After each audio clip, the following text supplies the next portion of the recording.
ብሔራዊ ፈተና ሻምናይ ክፍሊ ኣብ ትግራይ ተጀሚሩ። ፕሬዚዳንት ጊዜያዊ ምምሕዳር ትግራይ ሌተናል ጀነራል ታደሰ ወረደ ኣብ ሙሉእ ቀዳማይ ብርኪ ቤት ትምህርቲ መቐለ ተረኺቦም ብሔራዊ ፈተና ሻምናይ ክፍሊ ኣበሲሮም። ብሔራዊ ፈተና ሻምናይ ክፍሊ ዝተበሰረሉ መምሃሪ ክፍሊ ሙሉእ ቀዳማይ ብርኪ ቤት ትምህርቲ መቐለም ሻድሻይ ክፍሊ ከም ዝተምሃሩሉ ዘዘኻኸሩ ፕሬዚዳንት ሌተናል ጀነራል ታደሰ ንተፈተንቲ ተምሃሮ ሰናይ ትምኒቶም ይገልጹ። ኣብ ትግራይ ኩሎም ተምሃሮ ሻምናይ ክፍሊ መብዛሕትኡ ሰዓት ፈተና ጀሚሮም ኣለው። መሰረት ኢና ዘለና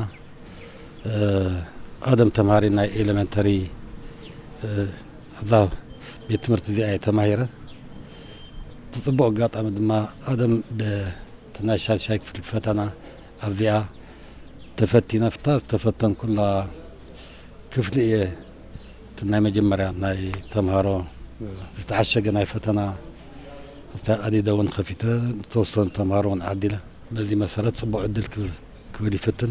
ኣብ ትሕቲ ጊዜያዊ ምምሕዳር ካብ ዝርከባ ሙሉእ ቀዳማይ ብርኪ ኣብያተ ትምህርቲ ትግራይ ልዕሊ 67,000 ተምሃሮ ክፍተኑ ትጽቢት ከም ዝግበር ሓላፊ ቢሮ ትምህርቲ ትግራይ ዶክተር ኪሮስ ጉዑሽ ይገልጹ።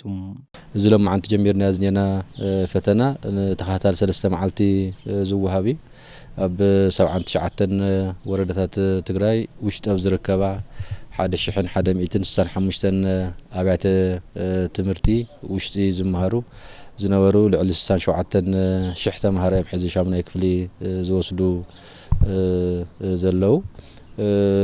ሎም ዓመት ጀኖሳይዳዊ ኩናት ኣብ ልዕልና ዘይፍጸም ነይሩ። ኣብዚ ሕዚ ሰዓት 150,000 ዝኸውን ተምሃራይ ይኽፍተን ነይሩ። ተፈተንቲ ተምሃሮ ካብ ጉለት ስነ ምግባር ፈተና ስዒቡ ዝመጽእ ተሓታትነት ዓርሶም ተቆጢቦም ብዝተረጋግዐ መንገዲ ፈተናኦም ክፍተኑ ተወካሊ ኤጀንሲ ምርግጋጽ ምዘናን ፈተናን ትግራይ ዶክተር አረጋዊ ዘፈሩ የገንዝቡ። ክምዝገቢልና ለሓዝናዮ ተምሃራይ ኩሉ ኸቲቱ ኣይመጸን ከባቢ 4,000 ዝኾኑ ተምሃራይ ኣቋሪጹ ኣሎ። እዚ ብጣዕሚ ዓብዪ ኪሳራ እዩ ትግራይ።